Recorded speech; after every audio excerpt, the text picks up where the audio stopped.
Hadirin dimohon berdiri. Yang Mulia Majelis Hakim Konstitusi memasuki ruang persidangan.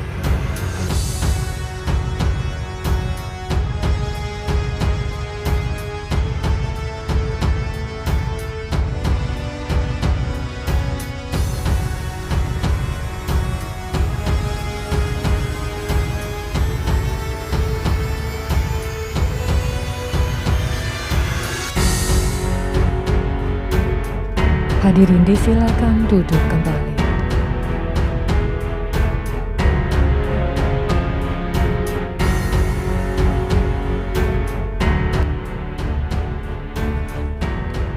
Pemohon kita mulai ya.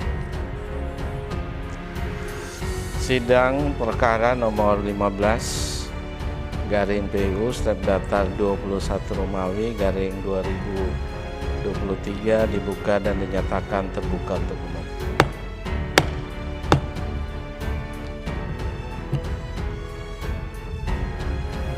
Assalamualaikum warahmatullahi wabarakatuh.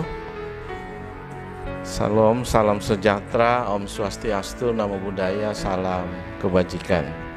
Pemohon silakan memperkenalkan diri. Baik, terima kasih Yang Mulia. Nama saya Eliadi Hulu sebagai prinsipal dalam permohonan pengujian undang-undang desa. Demikian Yang Mulia.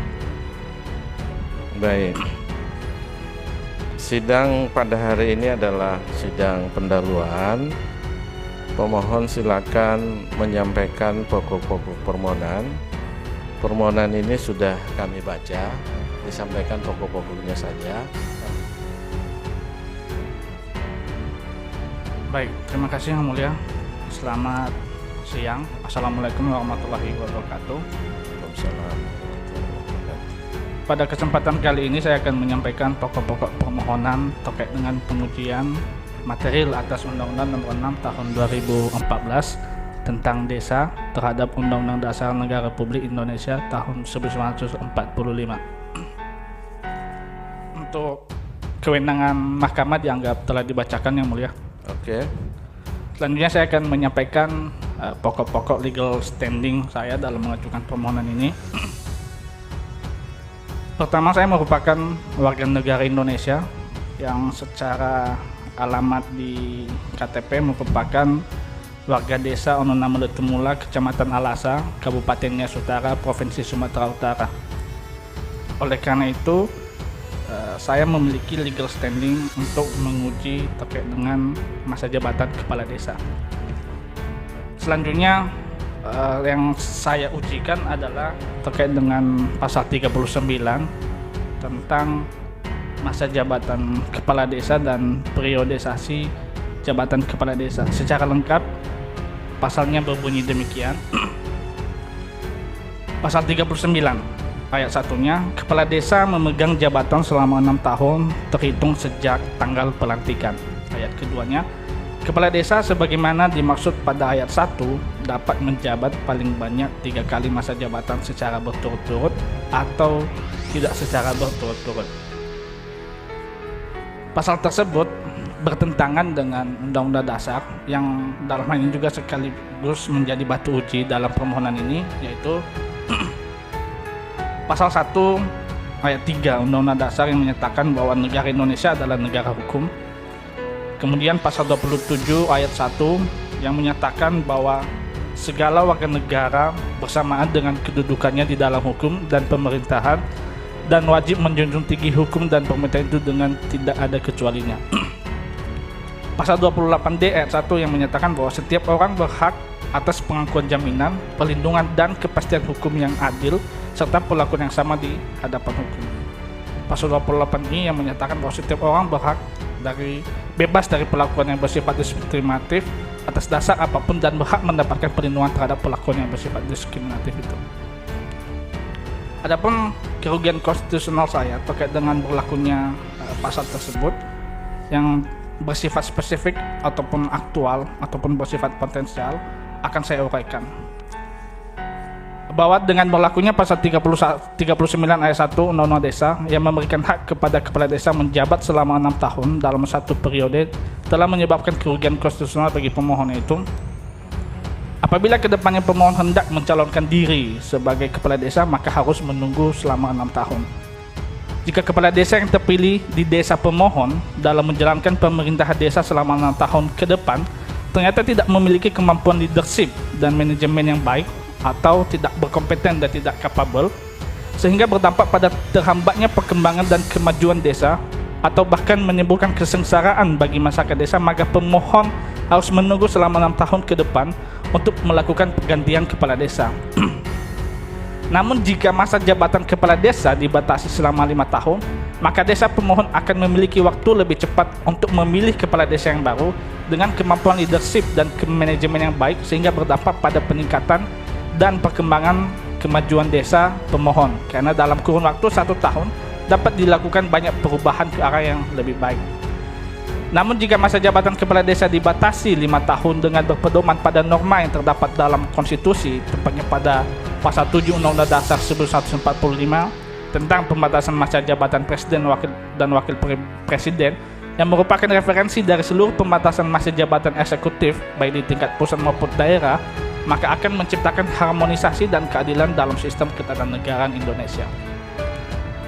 Bahwa kedepannya jika pemohon menjabat sebagai presiden atau gubernur atau bupati atau wali kota, maka pemohon merasa adanya ketidakadilan, ketidaksamaan kedudukan di dalam hukum dan pemerintahan, dan adanya perlakuan yang berbeda di mata hukum, serta adanya diskriminasi antara masa jabatan pemohon yang hanya 5 tahun dengan kepala desa yang memiliki masa jabatan 6 tahun. Bahwa dengan berlakunya pasal 39 ayat 2 Undang-Undang Desa yang memberikan hak kepada kepala desa menjabat paling banyak 3 periode atau 3 kali masa jabatan secara berturut-turut ataupun tidak secara berturut-turut, telah menyebabkan kerugian konstitusional bagi pemohon. Kerugian konstitusional yang dimaksud adalah bahwa berdasarkan prinsip konstitusional, periodisasi sebuah jabatan dalam ruang lingkup pemerintahan paling banyak adalah sebanyak 2 kali. Periodisasi sebanyak 2 kali berlaku bagi presiden hingga bupati atau wali kota. Pembatasan masa jabatan sebanyak 2 periode bagi presiden diatur dalam pasal 7 Undang-Undang Dasar, sedangkan pembatasan periodisasi sebanyak 2 kali bagi gubernur atau wali kota diatur dalam pasal 60 Undang-Undang Nomor 23 tahun 2014 tentang pemerintahan daerah. Bahwa the given power stands to corrupt absolute power corrupt absolutely yang dikemukakan oleh Lord Acton merupakan realitas dalam sebuah kekuasaan. Kekuasaan cenderung korup, kekuasaan mutlak dipastikan korup. Adagim ini bukan hanya relevan pada kekuasaan yang tidak dibatasi baik dari segi hak dan kewenangan, tetapi juga relevan dari segi masa jabatan dan atau periodisasi masa jabatan yang tidak dibatasi atau terlalu lama. Periodisasi masa jabatan yang begitu lama akan memberikan kesempatan yang begitu besar bagi yang berkuasa untuk melakukan tindakan-tindakan koruptif dalam menyelenggarakan pemerintahan, dalam hal ini pemerintahan desa. Bila mana dijumlahkan masa jabatan kepala desa selama 6 tahun dalam 1 periode dengan periodisasi sebanyak 3 kali masa jabatan kepala desa, yang bersangkutan akan menjabat selama 18 tahun. Mohon izin itu ada yang typo yang mulia. Selama 18 tahun secara berturut-turut maupun tidak berturut-turut. Jangka waktu tersebut setengah dari masa jabatan presiden kedua Indonesia yang menjabat selama 30 tahun, yang membawa Indonesia pada masa-masa kediktatoran yang mengakibatkan munculnya tirani-tirani yang menguasai negara sehingga kualitas demokrasi sangat rendah. Bahwa salah satu penyebab presiden kedua menjabat dengan begitu lamanya dikarenakan presiden telah menguasai hampir 100% dan telah menancapkan pengaruh-pengaruh kekuasaan yang kuat atau superpower sehingga membentuk tirani yang menguasai negara. Hal tersebut dapat pula terjadi pada jabatan kepala desa. Kekuasaan yang begitu lama akan memberikan peluang kepada kepala desa untuk melakukan tindakan-tindakan yang bermaksud untuk melanggengkan kekuasaan hingga 3 periode, ataupun tindakan-tindakan tersebut yaitu pertama, mengangkat perangkat desa yang dapat membantu menghimpun suara pada saat pelaksanaan pemilihan kepala desa periode berikutnya, sehingga proses pengangkatan perangkat desa tidak adil dan objektif. Melakukan tindakan korupsi yang bersumber dari anggaran pendapatan dan belanja desa, dana desa yang mencapai 1 miliar rupiah lebih per desa, dan bahkan dana yang bersumber dari badan usaha milik desa dan dana lainnya yang dikelola oleh desa melalui kepala desa. Tindakan koruptif ini bertujuan menghimpun dana sebesar-besarnya untuk biaya kampanye pada proses pemilihan kepala desa berikutnya. Semakin lama masa jabatan kepala desa, maka akan semakin besar peluang dan nilai yang dikorupsikan. Itu ada referensi link berita yang mulia yang memuat tentang tindakan koruptif kepala desa. Saya lanjutkan. Dengan demikian masa jabatan kepala desa selama 6 tahun dengan kesempatan menjabat sebanyak 3 periode akan menghambat proses demokrasi dan nilai keadilan di tengah-tengah masyarakat desa, termasuk pemohon yang merupakan warga desa.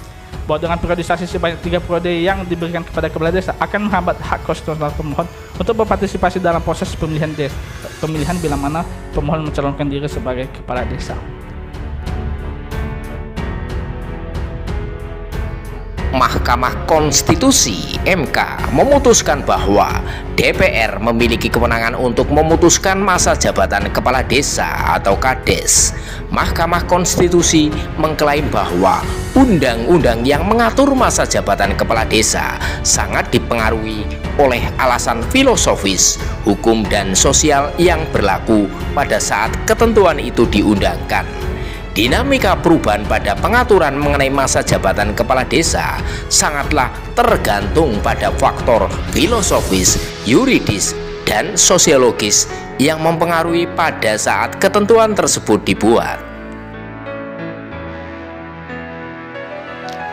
Dengan kata lain, menurut Mahkamah Konstitusi, apabila suatu saat pembentuk undang-undang berpendirian bahwa dengan memperhatikan perkembangan masyarakat terdapat kebutuhan untuk membatasi masa jabatan kepala desa, termasuk dengan menentukan periodisasi masa jabatan yang mungkin saja berbeda dengan ketentuan sebelumnya, hal itu tidaklah serta-merta dapat diartikan bertentangan dengan Undang-Undang Dasar 1945.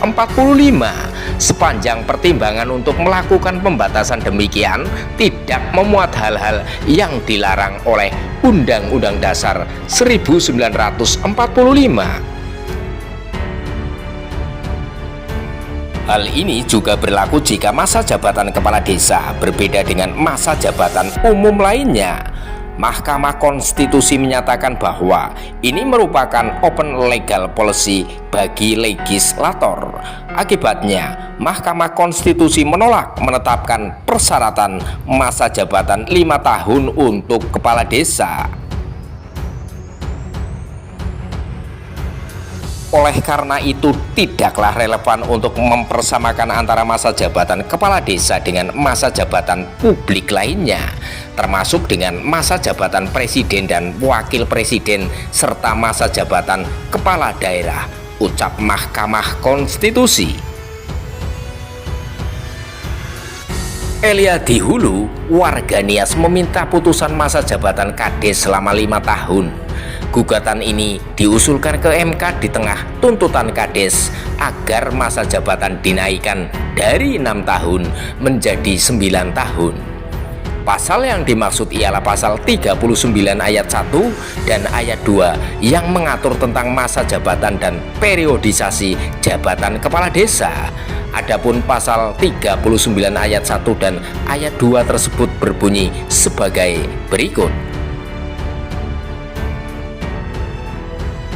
Pasal 39 ayat 1, kepala desa memegang jabatan selama 6 tahun terhitung sejak tanggal pelantikan. Pasal 39 ayat 2, kepala desa sebagaimana dimaksud pada ayat 1 dapat menjabat paling banyak 3 kali masa jabatan secara berturut-turut atau tidak secara berturut-turut. Elia di Hulu meminta agar 1. Menyatakan pasal 39 ayat 1 Undang-Undang Nomor 6 Tahun 2014 tentang Desa, Lembaran Negara Republik Indonesia Nomor 7, tambahan Lembaran Negara Republik Indonesia Nomor 5495 bertentangan dengan Undang-Undang Dasar Negara Republik Indonesia tahun 1945 dan tidak mempunyai kekuatan hukum mengikat sepanjang tidak dimaknai kepala desa memegang jabatan selama 5 tahun terhitung sejak tanggal pelantikan. 2. Menyatakan pasal 39 ayat 2 Undang-Undang Nomor 6 Tahun 2014 tentang Desa, Lembaran Negara Republik Indonesia Nomor 7, tambahan Lembaran Negara Republik Indonesia Nomor 5495 bertentangan dengan Undang-Undang Dasar Negara Republik Indonesia tahun 1945 dan tidak mempunyai kekuatan hukum mengikat sepanjang tidak dimaknai. Kepala desa sebagaimana dimaksud pada ayat 1 dapat menjabat paling banyak 2 kali masa jabatan secara berturut-turut atau tidak secara berturut-turut.